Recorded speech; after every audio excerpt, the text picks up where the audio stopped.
Liebe Brüder und Schwestern im Herrn, Bien-aimés frères et von sœurs dans le ganzem Seigneur, Herzen heißen wir de alle tout cœur, aufs Herzlichste willkommen nous vous in saluons dem tous kostbaren Namen chaleureusement unseres Herrn dans le Jesus Christus. précieux nom de notre Seigneur Auch alle, Jésus-Christ. die weltweit zugeschaltet sind, Également tous ceux-là qui dans le monde entier mithören, sont connectés heißen wir et qui écoutent ebenfalls von maintenant, Zürich aus nous ganz herzlich vous willkommen. saluons également Welch depuis eine Zurich Gnade, très chaleureusement. dass wir an Quelle dieser grâce Stätte im Volkshaus Zürich, nous avons von wo aus Bruder Frank depuis ici dans le Volkshaus de Zurich die herrliche Heilsbotschaft où Frère Franck a annoncé le message glorieux du salut pendant plus de 50 ans.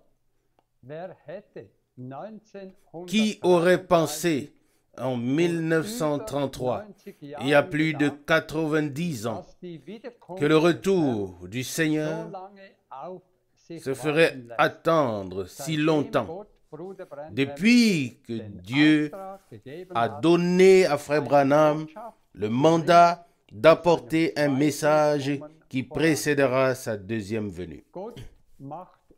Cependant, Dieu ne fait pas d'erreur. Il nous veut du bien. Il ne veut pas,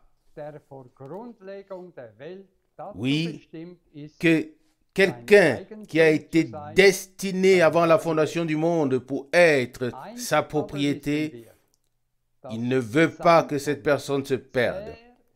Mais nous savons une chose, c'est que sa venue est très, très, très proche. C'est pourquoi nous sommes réunis ici aujourd'hui au nom de Jésus pour racheter le temps béni de préparation. Que le Seigneur nous accorde à tous de faire partie des vierges sages qui recueillent la manne cachée afin que nous en recevions par grâce une pleine part et que nous soyons prêts à entrer dans le festin des noces au dernier coup de trompette, quand la trompette sonnera. Nous avons tous besoin de patience. Et avant la prière, je voudrais maintenant lire une parole tirée de Jacques chapitre 5. Jacques chapitre 5, je lis les versets 7 jusqu'à 11. Soyez donc patients, bien-aimés frères, jusqu'au retour du Seigneur. Voici, le laboureur attend le précieux fruit de la terre, prenant patience à son sujet jusqu'à ce qu'il ait reçu les pluies de la première et de l'arrière-saison. Vous aussi, soyez patients, affermissez vos cœurs, car le retour du Seigneur est proche. Verset 9. Ne vous plaignez pas les uns les autres, de peur que vous ne soyez jugés. N'oubliez pas que le juge est à la porte. Verset 10. Prenez, frères, pour modèle de souffrance et d'endurance, de patience, les prophètes qui ont parlé au nom du Seigneur. Verset 11. Voici, nous disons bienheureux ceux qui ont enduré patiemment. Vous avez entendu parler de l'endurance ou la patience inébranlable de Job et de l'issue que le Seigneur lui a préparée. Sachez par là que le Seigneur est riche en compassion et plein de miséricorde. Jusqu'ici, cette précieuse et sainte parole. Soyez donc patients et persévérants, chers frères, jusqu'au retour du Seigneur. Verset 8. Vous aussi, soyez patients et affermissez vos cœurs, car le retour du Seigneur est proche. Il est aussi écrit que ceux qui mettent leur confiance dans le Seigneur renouvellent leur force. Selon Ésaïe 40, verset 31. Que le Seigneur nous accorde à tous cela en ces derniers jours. Nous voulons prier et nous nous levons pour cela. Seigneur Dieu Tout-Puissant, de tout cœur, nous te disons merci pour le privilège et l'opportunité que nous avons ce matin de pouvoir être ici pour entendre l'évangile du Seigneur Jésus ressuscité. Ô Dieu, tous ceux qui sont présents aujourd'hui et qui écoutent ont besoin de ton aide. Merci Seigneur, de ce que, selon tes promesses, tu es présent. Nous te prions, ô Dieu, de nous accorder, oui, ce que nous demandons et d'exaucer les vœux de notre cœur. Seigneur, nous te remettons ce service divin de ce matin. Viens, oui, avec chacun de nous à ce qui te revient de droit et arrose la parole semée en nous par ton Saint-Esprit afin qu'elle porte beaucoup de fruits pour ta gloire. Ô Dieu, nous avons lu que la fin de toute chose est proche. Fais-nous persévérer jusqu'à ton retour et être affermis dans nos cœurs. Confirme ta parole au milieu de nous par des signes et des miracles afin que nous puissions faire l'expérience de ta main puissante. Nous te le demandons au nom de Jésus. Amen. Amen. Louange et remerciements soient rendus au Seigneur. De tout peuple, de toute langue et toute nation, le Seigneur appelle son peuple. Je ne sais pas exactement si le frère a prié en Punjabi ou en Ourdou. Il y a tellement de langues et on essaye au moins de distinguer une de l'autre. Quand je suis dans ce pays, je sais alors à peu près de quoi il s'agit et je sais où je me trouve et je peux évaluer ce qui se dit. Louange et remerciements soient rendus à notre Dieu. Que c'est beau de pouvoir encore se réunir, d'entendre la parole pure et claire de Dieu. Ne rien n'y ajouter ou ne devoir rien n'y ajouter, ne devoir rien retrancher, rien interpréter, rien faire de soi-même, mais venir pour que Dieu puisse agir par sa parole, par le sang et par l'Esprit. Quelle grâce! Tant de personnes en ce temps aimeraient aider Dieu. Oui, aider Dieu, accélérer la chose de Dieu parce qu'ils sont devenus impatients. Mais les Saintes Écritures nous enseignent justement ce mot très particulièrement. Et quand il s'agit des derniers jours, oui, le mot patience. Vous avez besoin de patience, afin qu'après avoir accompli la volonté divine, vous obteniez le bien promis. C'est ainsi que cela est écrit dans Hébreux chapitre 10, verset 36. Et Jacques écrit au 5e chapitre que nous avons besoin de prendre exemple sur la patience et la persévérance de Job. Jacques chapitre 5, verset 10. Nous attendons la pluie de la première et de l'arrière-saison. Nous attendons l'enseignement et nous l'avons reçu. Nous attendons la pluie de l'arrière-saison qui doit faire germer la semence répandue et nous voulons simplement que Dieu arrive à ce qui lui revient de droit et qu'il puisse opérer en nous tous par grâce ce qui pourra subsister devant lui. Nous voulons comprendre cela une fois pour toutes.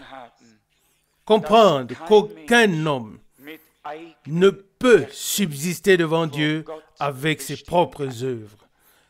Seulement celui qui a reconnu et accepté pour sa vie l'œuvre de grâce et de rédemption universelle de Dieu en Jésus-Christ notre Seigneur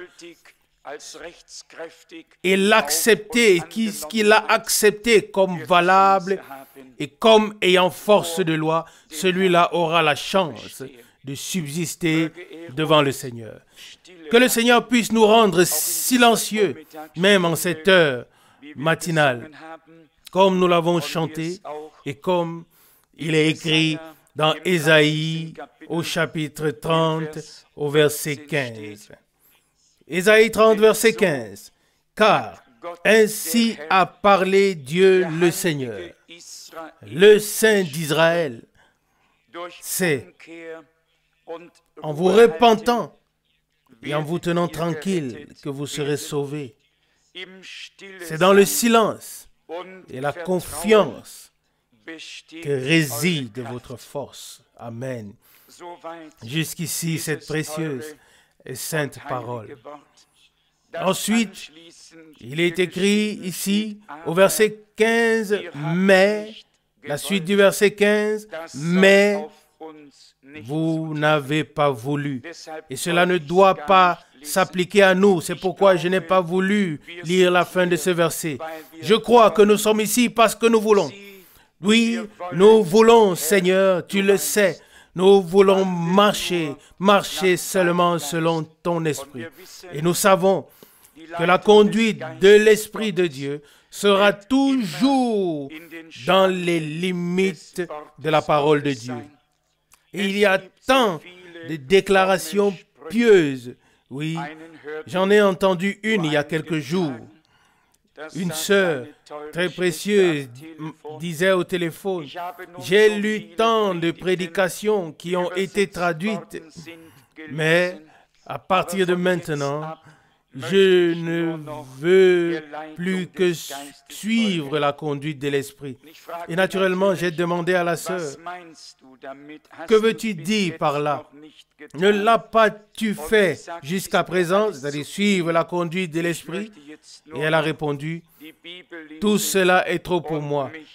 Je ne veux plus que lire la Bible et me laisser enseigner par l'Esprit de Dieu. » Comme de telles paroles sonnent bien, mais comme elles sont éloignées de la réalité divine. Dieu n'a-t-il pas envoyé ses serviteurs au commencement et à la fin?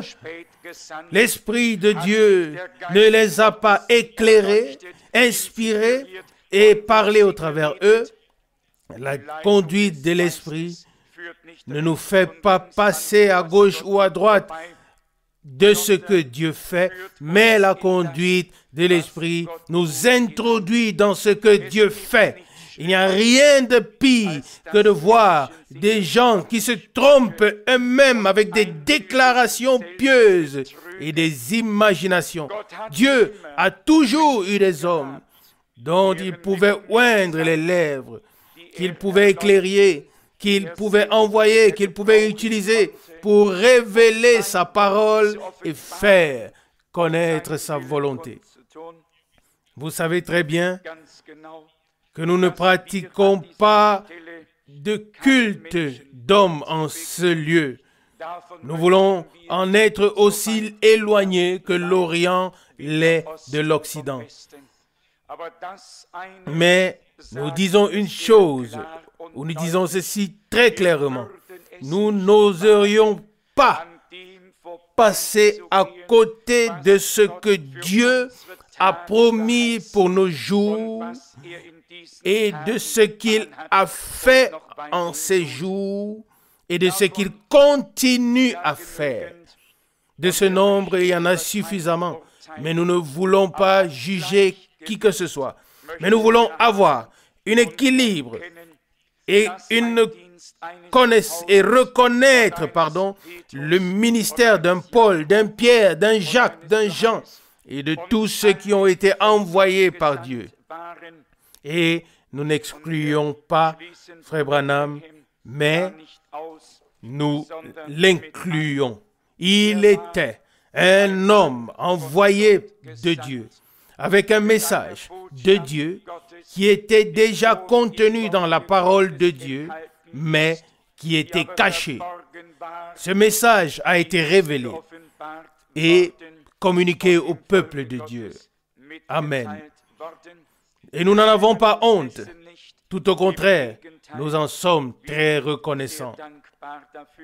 Mais nous ne glorifions aucun vase, mais nous rendons seulement gloire à celui qui a façonné tous les vases, et à celui qui les remplit, et à celui qui parle par eux. Amen.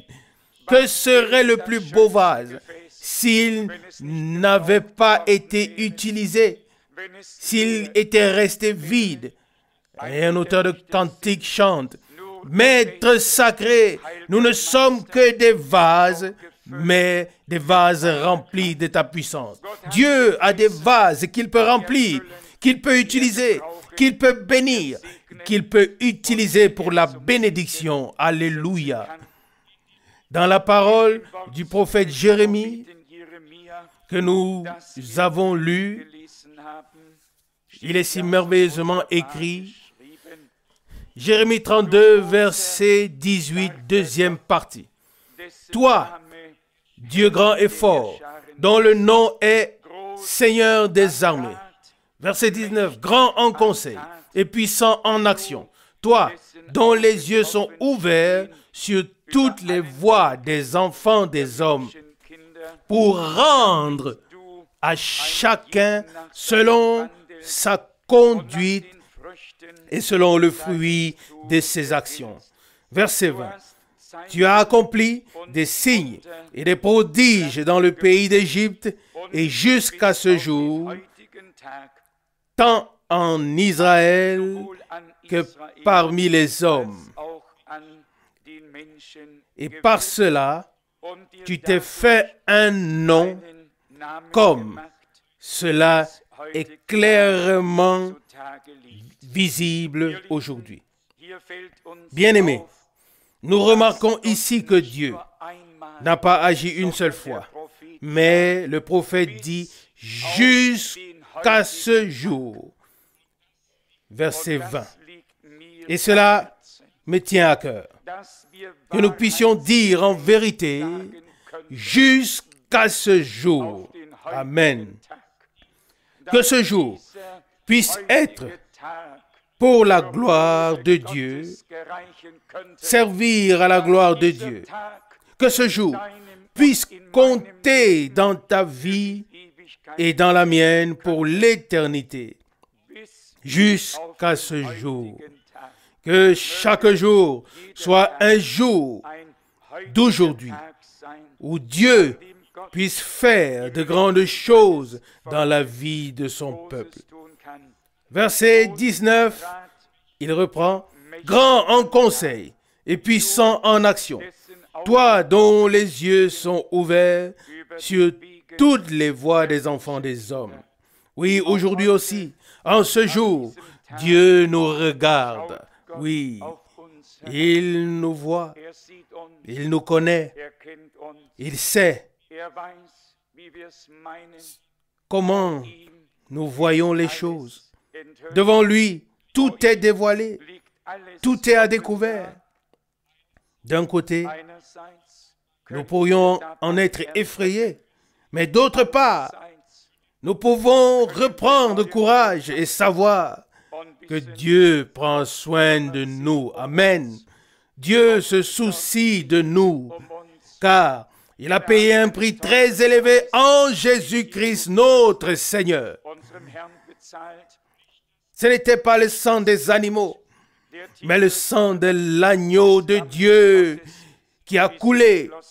Et notre Seigneur est entré dans le sanctuaire céleste avec son propre sang. Et ce sang est aujourd'hui encore sur le trône de grâce. Amen. Nous savons que certains enseignent que le sang ne serait plus sur le trône de grâce. Bien-aimés, si cela était ainsi, nous n'aurions plus besoin d'être ici aujourd'hui pour méditer la parole ou pour prier. Nos prières ne parviennent à Dieu que tant que le sang de l'expiation parle pour nous. Tant que le Seigneur peut être notre intercesseur auprès du Père. Lorsque le temps de la grâce sera terminé, alors le trône de grâce se transformera en trône de jugement. Et alors, les jugements de Dieu s'abattront sur la terre. Nous nous distançons, nous prenons distance délibérément de toutes les spéculations, de toutes les interprétations de la parole, et nous croyons ce que disent les Saintes Écritures. Le même Jésus reviendra de la même manière que nous l'avons vu monter au ciel. Amen. En accord avec Acte 1, verset 11. Oui, j'ai eu une autre conversation téléphonique avec un frère dans un pays européen qui m'a aussi également très attristé.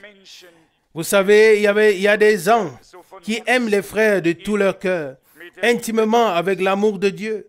Et quand on doit aussi entendre, venant des amis particuliers, entendre que oui, Christ est maintenant déjà ici, comme la parole révélée. Bien-aimés, nous ne voulons pas du tout entrer dans tous ces détails. Nous n'en avons pas le temps. Pour cela, le temps est trop précieux. Mais la douleur est très grande pour que l'on puisse passer outre toutes ces choses. N'avons-nous pas su ou n'avons-nous pas lu que le Seigneur est aussi apparu à un Saul dans la colonne de feu et qu'il lui a aussi tout révélé et que lui, Saul, pouvait dire: vous pouvez maintenant connaître mon intimité avec le mystère de Christ, selon Éphésiens 3, verset 4. Mais avec cela, le Seigneur était toujours dans la gloire, mais pouvait se révéler temporairement sur la terre. Et pourtant, malgré la parole révélée, il n'était pas question du retour du Seigneur. Mais Paul écrit à l'église aux Thessaloniciens que personne ne vous trouble, comme si le jour du Seigneur était déjà arrivé. Qu'il s'agisse d'une révélation ou d'une lettre ou de quoi que ce soit, selon 2 Thessaloniciens 2, verset 2. Mais il leur donne des informations sur la manière dont cela se déroulera et sur les choses qui doivent être accomplies avant.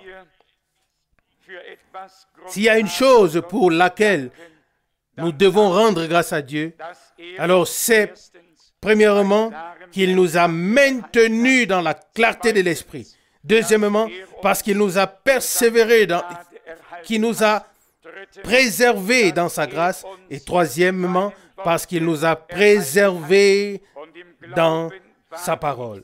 Et dans la foi, j'ose dire qu'il le fera jusqu'à la fin.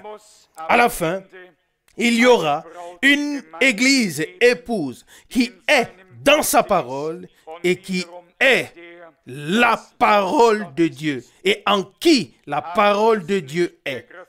N'avons-nous pas compris qu'au commencement était la parole, mais qu'ensuite l'ennemi est venu et a pris cette parole en l'interprétant seulement un peu, et ce n'était plus la parole originale, c'était l'interprétation.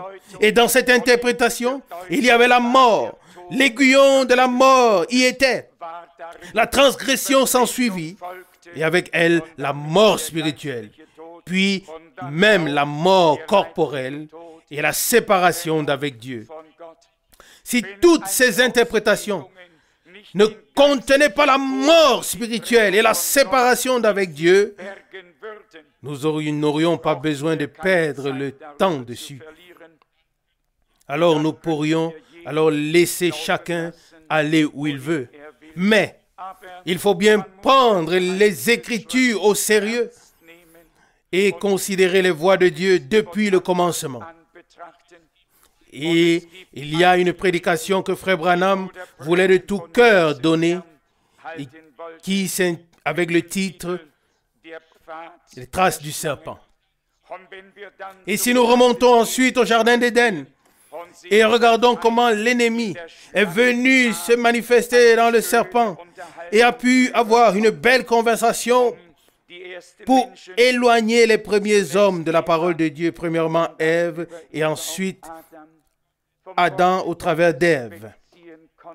Et c'était sa stratégie depuis le commencement et ça reste sa stratégie jusqu'à la fin. Dieu ne nous a pas révélé sa parole pour que nous nous arrêtions quelque part pour écouter les interprétations, mais pour que nous recevions la parole dans la pureté et dans la sainteté et que nous attendions jusqu'à ce qu'il plaise au Seigneur de la révéler et de la mettre en pratique ou de la vivifier. Poursuivons la lecture dans Colossiens chapitre 1, à la suite de ce que nous avons considéré hier soir. Colossiens chapitre 1, à partir du verset 14. En lui, nous avons la rédemption par son sang, c'est-à-dire la rémission des péchés. Verset 15.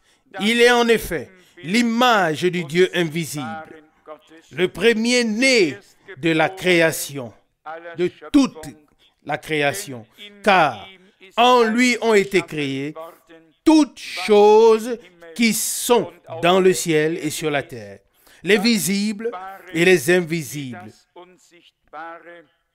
que ce soit les trônes ou les dominations, des autorités ou des puissances. Tout a été créé par lui et pour lui. Le verset 17, et il est avant toute chose, et toute chose subsiste par lui. N'est-ce pas merveilleux? Dans l'évangile de Jean, au chapitre 1, il est écrit, « La lumière vint dans le monde, et le monde a été créé par elle, mais le monde ne l'a pas connue. » Selon Jean 1, versets 9 et 10. Comme nous pouvons être heureux et reconnaissants de pouvoir suivre les traces de la révélation divine depuis le commencement. Dieu est par essence esprit, mais il s'est révélé sous une forme visible dans un corps spirituel comme Logos, comme Yahvé de l'Ancien Testament. Et dans le Nouveau Testament, nous le connaissons comme Jésus, comme Seigneur, comme Fils. Dieu ne s'est pas multiplié, non. Il s'est simplement révélé de différentes manières afin de pouvoir réaliser son grand plan de salut. Oh, cela pourrait nous faire nous prosterner lorsque nous pensons au fait que Dieu a trouvé des voies et des moyens de réaliser son dessein éternel malgré cette interruption causée au commencement dans le jardin d'Éden. Alléluia! Quelle joie! Comme c'est beau que nous puissions savoir que Dieu est un Dieu éternel, que son royaume est un royaume éternel, que son projet, ses desseins et son plan sont des projets et plans éternels.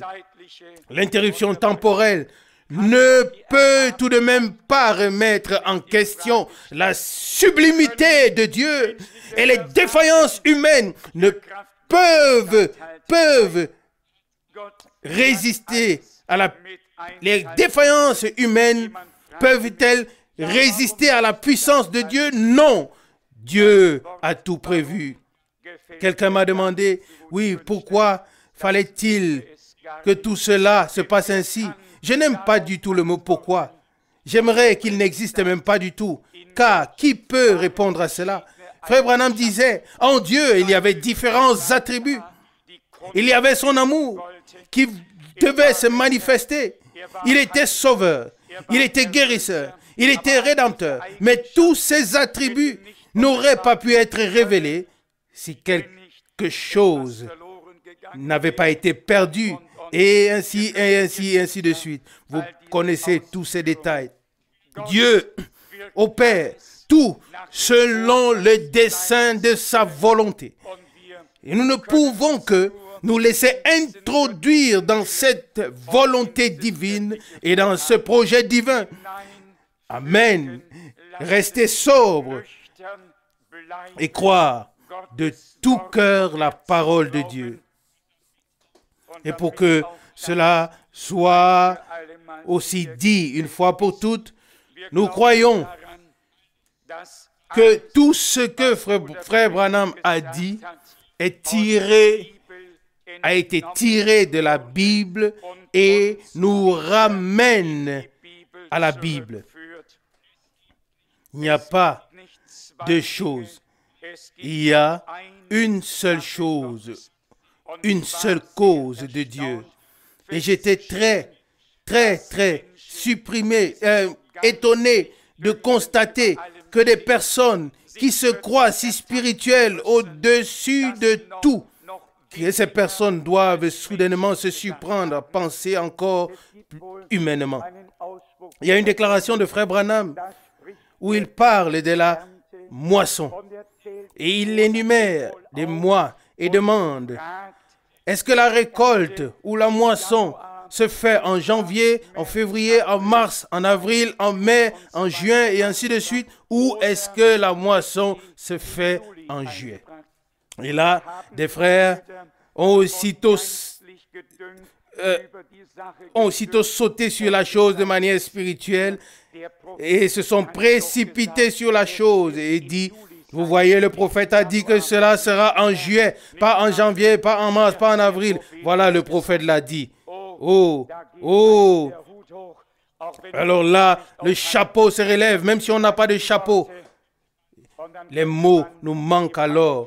Et la sainte colère se saisit de nous et on pourrait frapper sur la table et dire: ah, vous êtes pauvres, vous êtes aveuglés. Nous ne jugeons pas ici, mais nous le disons seulement parce que tant de détresse a été causée en essayant de prendre des déclarations et de les spiritualiser et de les interpréter. Remercié soit Dieu encore une fois. Nous ne le disons pas par arrogance, mais par reconnaissance intérieure de ce que nous n'avons rien interprété, mais que nous avons attendu jusqu'à ce que la moisson arrive, jusqu'à ce que la moissonneuse batteuse dont frère Branham a parlé très clairement, et en particulier dans les prédications de 1965, jusqu'à ce que la moisson soit pleinement récoltée. La moisson est encore dehors et moi, j'en suis convaincu. Il est également écrit dans la suite de Colossiens 1, verset 18, Colossiens 1, verset 18, il est la tête du corps, c'est-à-dire de l'Église. Il est le commencement, le premier-né d'entre les morts, celui qui doit avoir la prééminence en toutes choses. Oui, il est la tête de l'Église.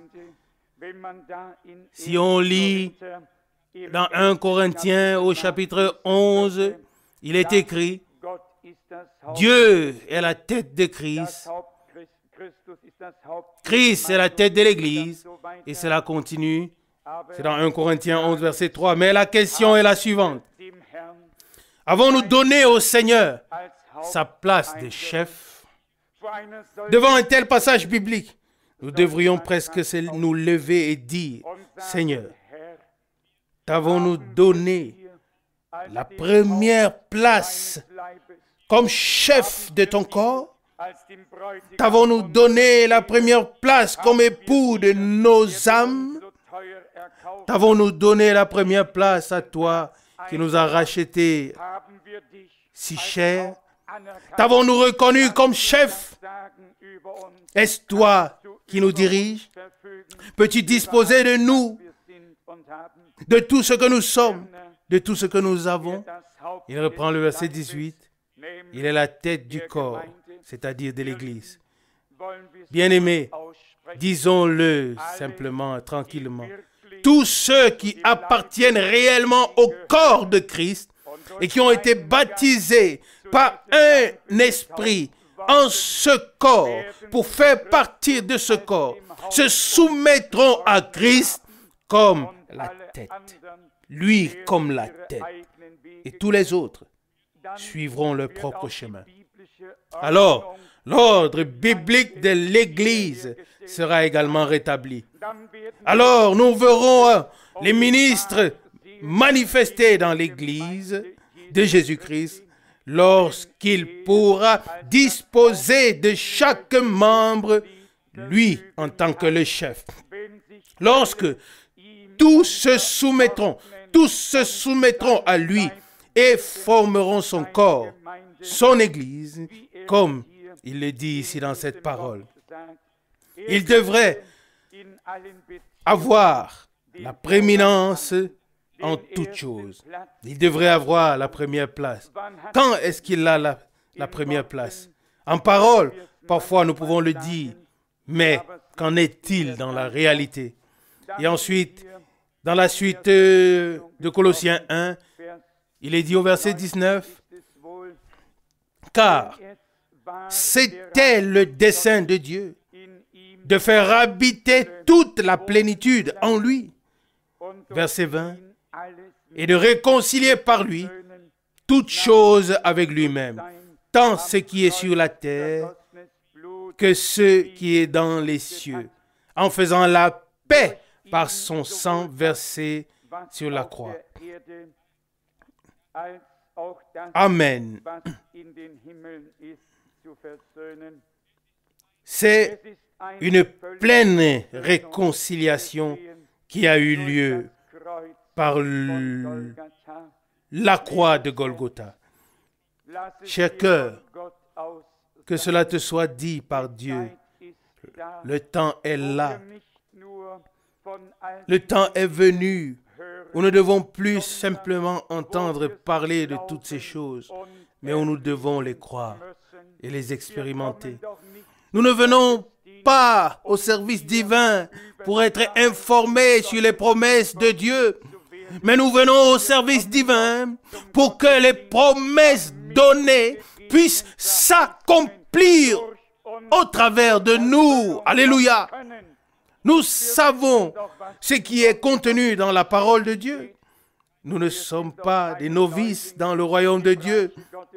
Mais jusqu'à présent, il semble que nous nous réunissons tous ensemble et que nous écoutions avec toute notre attention les paroles de Dieu et les promesses de Dieu et que nous pensions ensuite, eh bien, c'est beau et nous pensons que c'est tout.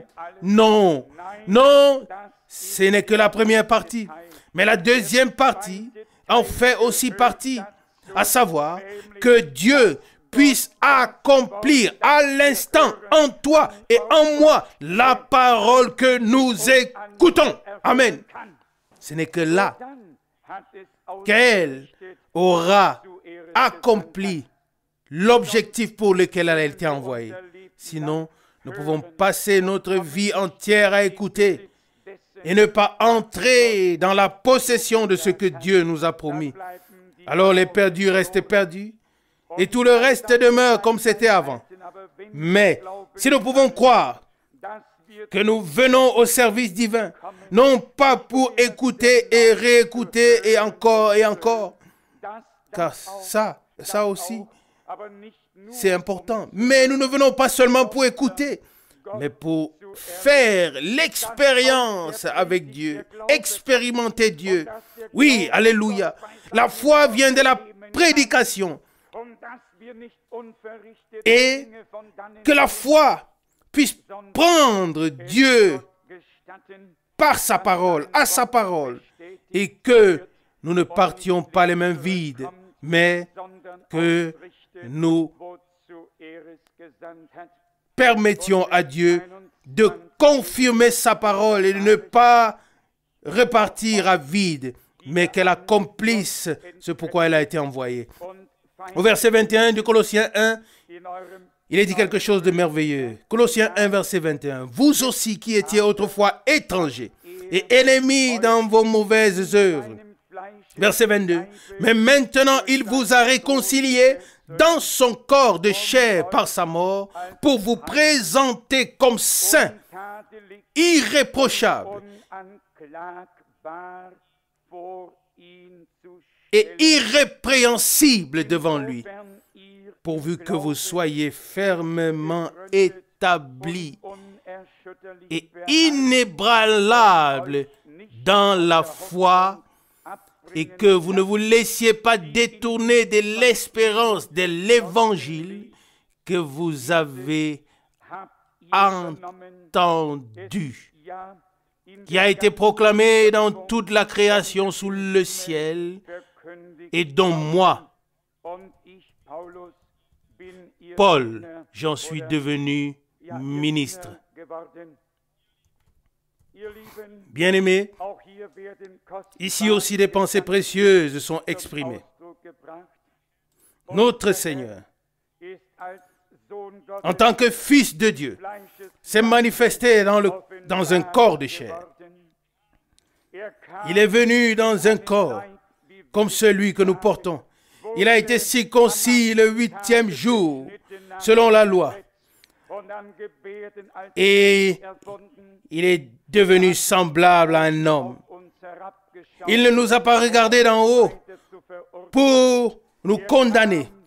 Mais il est venu, s'est abaissé. Il a pris une forme de serviteur pour payer le prix et prendre notre place afin que nous puissions être rachetés de cette enveloppe charnelle périssable pour ensuite pouvoir retourner à la nature d'esprit à laquelle l'homme appartient depuis le commencement, lorsqu'il a été formé, façonné à l'image de Dieu. Chacun peut le lire dans Genèse chapitre 1, Genèse chapitre 2. Dans Genèse chapitre 1, au verset 27, il est écrit que Dieu créa l'homme à son image. Et il le créa à l'image de Dieu. Et dans Genèse chapitre 2, à partir du verset 7, alors il est écrit, le Seigneur Dieu a créé l'homme de la poussière de la terre. Dans Genèse chapitre 1, Dieu n'était pas fait de terre. Dieu était dans un corps spirituel. Et c'est ainsi qu'Adam avait été créé. Et Ève a été ensuite tirée d'Adam. Puis Adam a été placé dans une enveloppe de chair. Et ensuite Ève a été retirée de lui. Quelle image merveilleuse. Et Paul parle dans Éphésiens 5 et il dit, je dis cela par rapport à Christ et à l'Église. L'Église était en Christ, mais ce n'est que lorsqu'il a pris forme dans un corps de chair que l'épouse a été tirée de lui. Et cela s'est produit à la croix de Golgotha. Chair de ma chair et os de mes os, combien Dieu est grand, qu'il est glorieux dans ses desseins, qu'il est merveilleux dans ses voies et avec son peuple. Et il nous veut du bien. Quand on lit parfois des explications de tous ces théologiens, on a mal au cœur. Ils n'ont pas compris qu'il ne s'agit pas d'exposer les voies et les révélations de Dieu avec l'intelligence, mais que Dieu a voulu réaliser son propre dessein et qu'il l'a aussi réalisé. Colossiens 1, verset 22. Mais maintenant, il vous a réconcilié dans son corps de chair par sa mort pour vous présenter comme saints, irréprochables et irrépréhensibles devant lui. Amen. Avec cette parole s'accorde ce qui est écrit dans Romains chapitre 8 au verset 28. On peut lire tous ces versets en toute confiance. Et nous arrivons ensuite à la déclaration. Qui accusera les élus de Dieu? Christ est celui qui les a justifiés. Amen. Romains 8, verset 33. Bien-aimés, l'œuvre de Dieu est une œuvre parfaite. Personne n'a besoin d'y ajouter quoi que ce soit. Il nous a réconciliés. Il a expié nos fautes. Nous a pardonnés. Nous a fait grâce. Et en même temps, il nous a présentés comme saints, irréprochables et irrépréhensibles devant lui. Alléluia. Qui peut comprendre ça? Si nous regardons à nous, seulement des échecs, des détresses, des malheurs, des misères. Et puis nous entendons la parole, nous écoutons la parole de Dieu.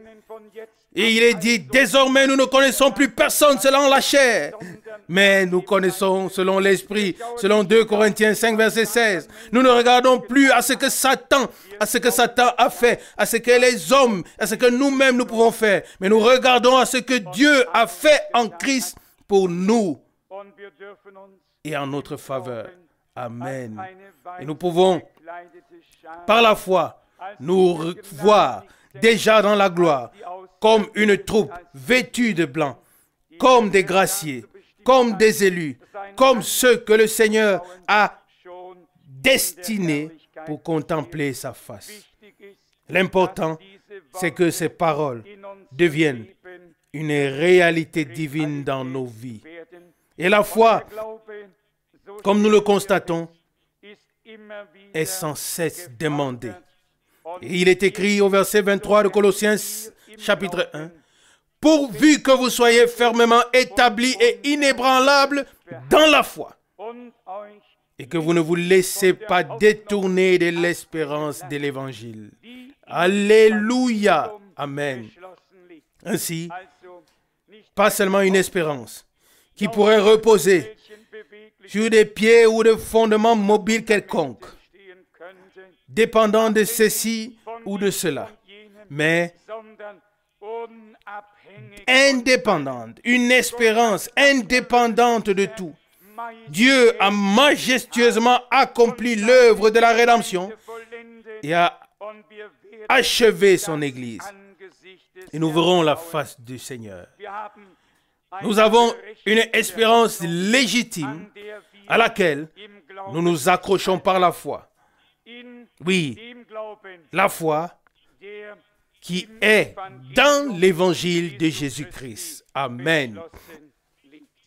Non pas une foi qui est dans les sentiments, pas une foi qui dépend des circonstances, mais une foi qui est solide comme le roc. Et dans l'Épître aux Hébreux, nous lisons que nous avons un ancre qui s'étend au travers du voile. Hébreux 9, verset 16. Qu'est-ce qu'il y avait au-delà du voile, derrière le voile? Il y avait le propitiatoire, là où se trouvait l'arche de l'alliance, là où le souverain sacrificateur entrait une fois l'année pour faire l'expiation pour lui-même et pour le peuple. Et le voile se déchira. Et Jésus-Christ, le souverain sacrificateur, entra une fois pour toutes avec son saint sang dans le sanctuaire céleste. Alléluia. Et lorsque nous lisons ensuite dans Apocalypse, il est dit, Apocalypse 11, verset 19, « Et je vis l'arche de l'alliance ouverte. Oh bien-aimé, combien Dieu nous a donné de grandes choses par la révélation prophétique de sa parole et de sa volonté en ces temps. Nous ne sommes plus dans le parvis. Nous avons reconnu la grâce. Alléluia. Et le Seigneur nous a fait entrer dans le lieu très saint. Gloire à Dieu. Nous savons ce qui se passait dans le parvis. Et nous savons ce qui se faisait dans le sanctuaire. Oui, il y avait les chandeliers. Et il y avait les pains de proposition. Il y avait beaucoup de choses qui se passaient. Mais dans le lieu très saint, dans le Saint des Saints, une seule personne parlait. Et c'était Dieu. Amen. Là, il y avait les chérubins qui étendaient les ailes au-dessus du propitiatoire. Alléluia. C'est là que Dieu parlait. C'est là que Dieu répondait. Il n'y avait pas d'argument là-bas. Là-bas, on ne faisait rien. Là-bas, il n'y avait que le sang de l'expiation qui était apporté. Et Dieu donnait la réponse au souverain sacrificateur et il le ressortait et l'apportait au peuple. Bien-aimé, Jésus-Christ est notre souverain sacrificateur. Il s'est offert, il s'est sacrifié à Dieu. Dans son sang se trouve l'expiation et la rédemption. Et il est ressuscité d'entre les morts et nous a apporté la réponse divine. Amen. Vous êtes rachetés. Vous êtes justifiés. Vos fautes sont pardonnées.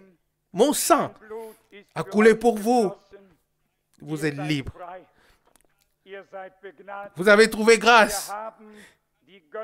Nous avons reçu la réponse divine par Jésus-Christ, notre Sauveur.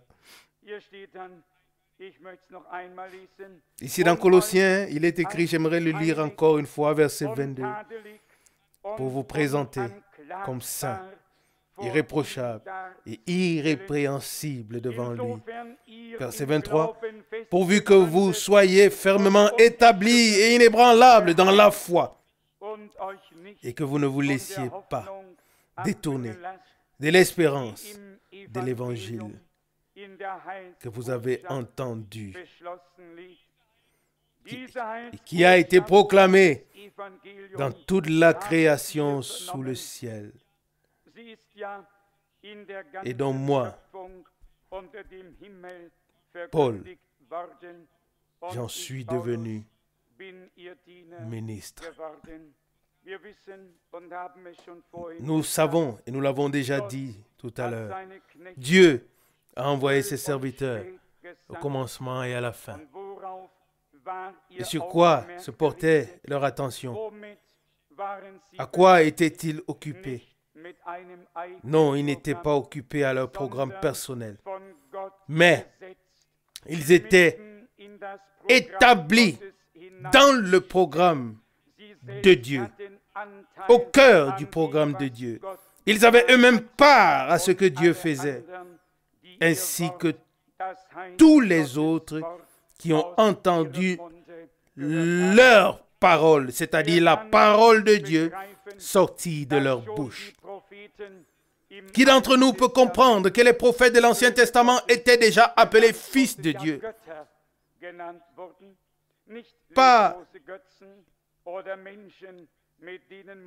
Pas des idoles sans vie ou des hommes avec lesquels on pouvait pratiquer l'idolâtrie, mais des dieux. Selon Psaume 82, verset 6.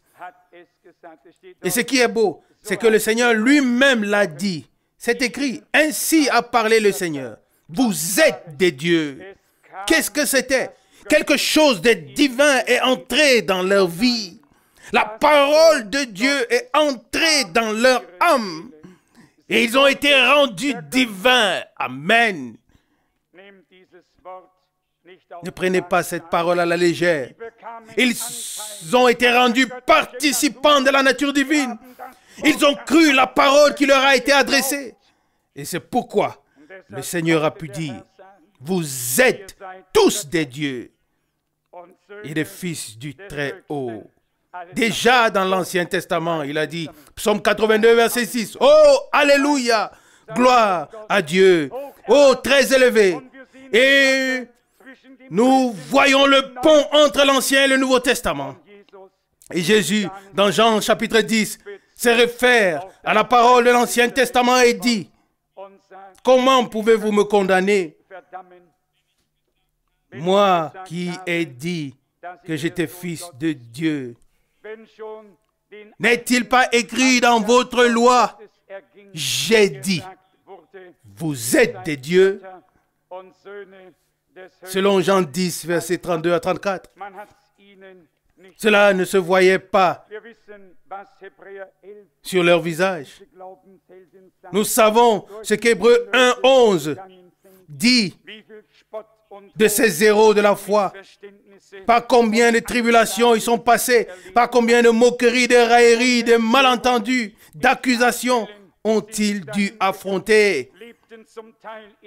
C'est dans la privation, dans le pot de mouton qu'ils ont marché, vivant en partie dans des cavernes, n'ayant plus de maison, dans des privations.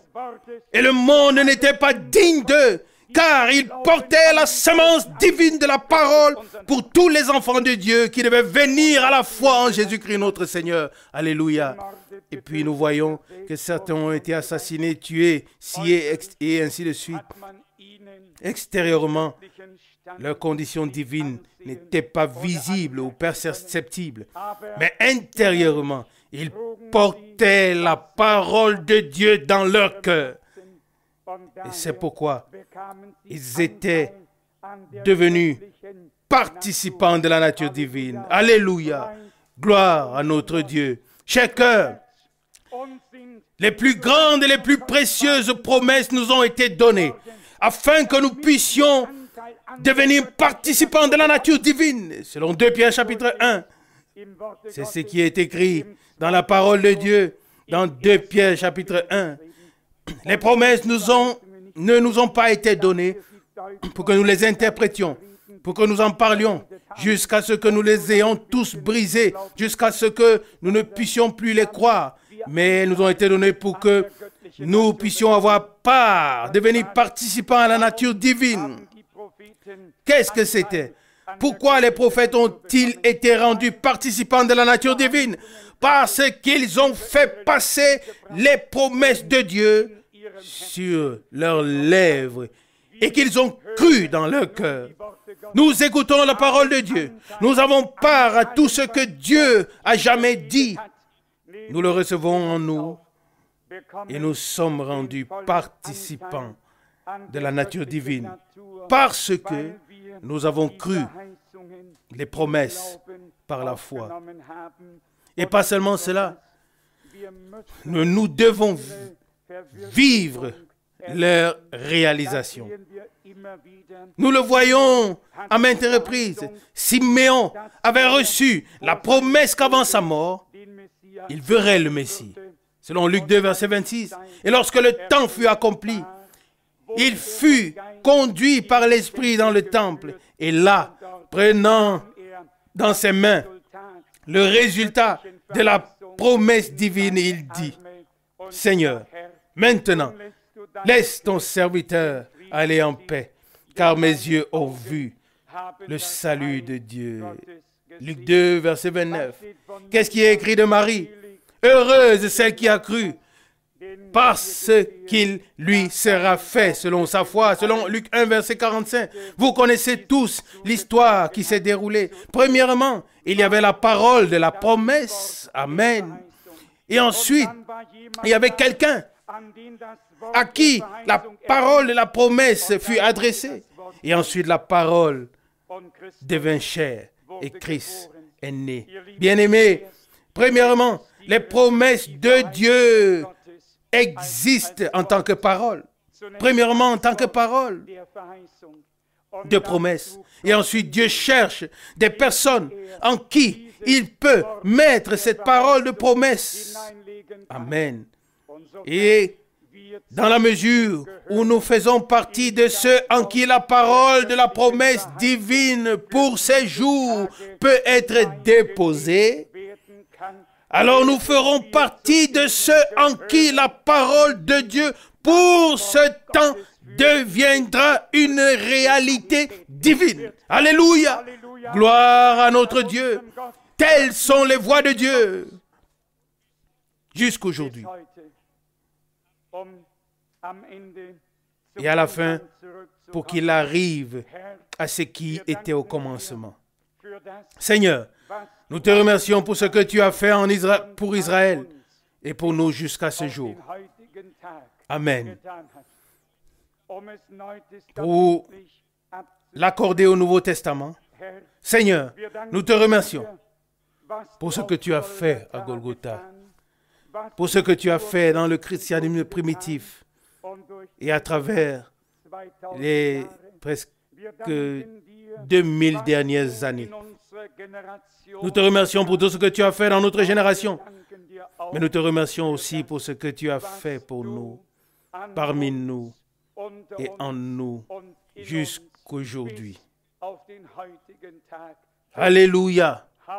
Oh, gloire au Dieu vivant.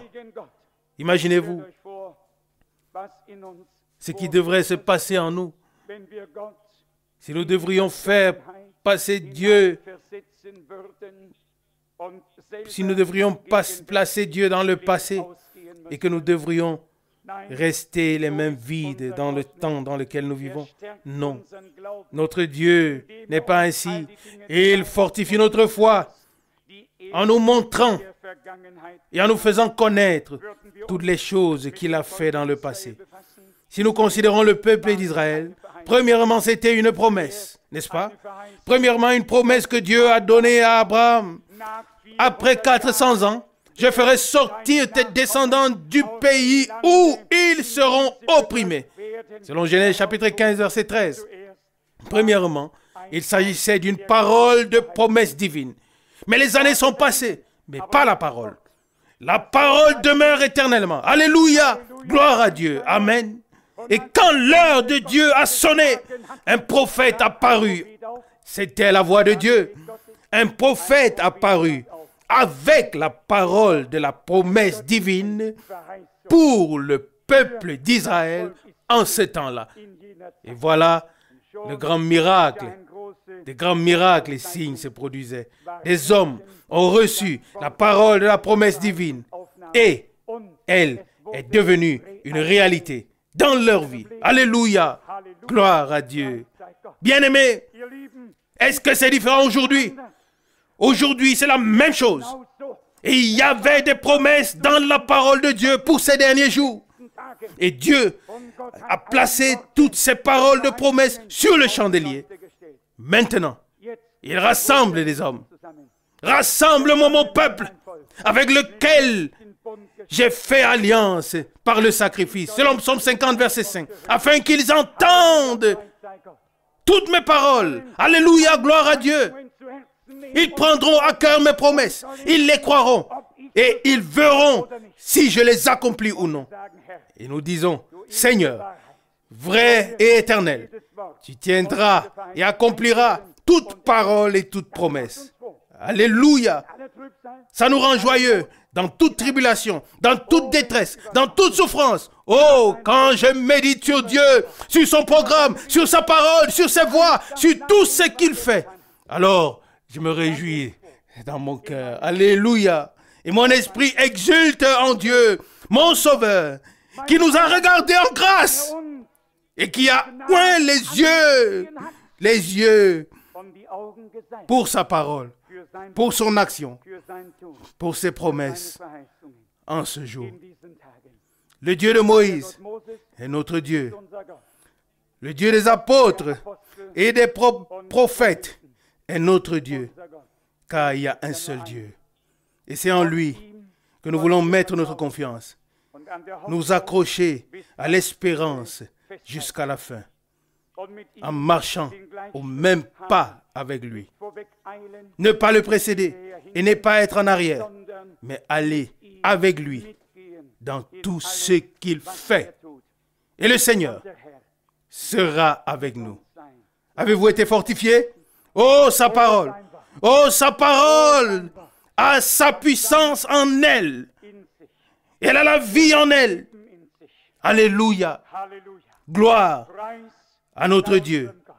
Comme nous pouvons être reconnaissants pour cette Bible, pour cette précieuse et sainte parole de Dieu. Personne n'avait besoin d'être dans les ténèbres. Chacun pouvait avoir la clarté par l'esprit, mais toujours par le moyen de la parole. Il n'y a pas de clarté et d'éclairage de Dieu en dehors de la parole. Tout ce que Dieu fait, il le fait selon sa parole. Il est le Dieu de sa parole. Et ses prophètes et apôtres l'ont proclamé. Elle a été mise par écrit comme un témoignage pour nous informer sur ce qu'il a l'intention de faire avec nous. À lui soit la louange, la gloire, l'honneur et l'adoration pour les siècles et les siècles. Amen. Levons-nous pour remercier le Seigneur. Peut-être nous chantons le cantique « Tu es digne ». Tu es digne. Tu es digne. Tu es digne, ô Seigneur.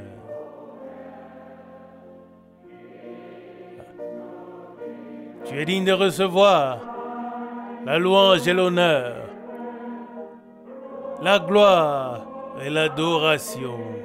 Alléluia. Tu es digne, ô Seigneur. Tu es digne. Tu es digne. Tu es digne, ô Seigneur. Digne de recevoir la louange et l'honneur, la gloire et l'adoration. Tu es digne, ô Seigneur. Gloire. Amen. Père céleste, ta parole nous a été adressée. Nous ne l'avons pas seulement écoutée avec nos oreilles, mais nous l'avons reçue dans nos cœurs. Et nous croyons que nous pouvons faire partie de ceux que tu as destinés pour recevoir ta pure et sainte parole, sans aucun mélange, comme promesse divine. Restez calmes, nous taire, rester silencieux et attendre jusqu'à ce que, par ton esprit, tu puisses vivifier cette parole.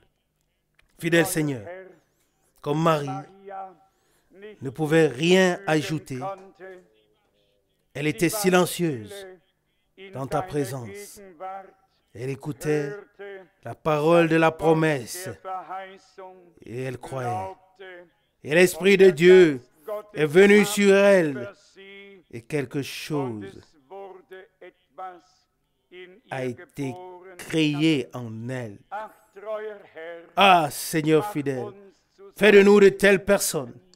Ô Dieu, que ta parole de promesse pour ces derniers jours, jusqu'à ton retour, soit déposée dans nos cœurs. Alléluia. Puissions-nous nous y accrocher avec foi et avec confiance et savoir que tu ne tardes pas. Seigneur, tu feras chaque chose au temps marqué. Oh, comme nous aurions souhaité que cela ait déjà eu lieu depuis longtemps. Mais Seigneur, tu existes d'éternité en éternité. Et nous sommes préoccupés par des choses temporelles.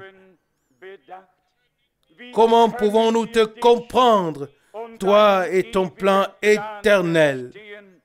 Cependant, nous croyons que nous y avons été introduits.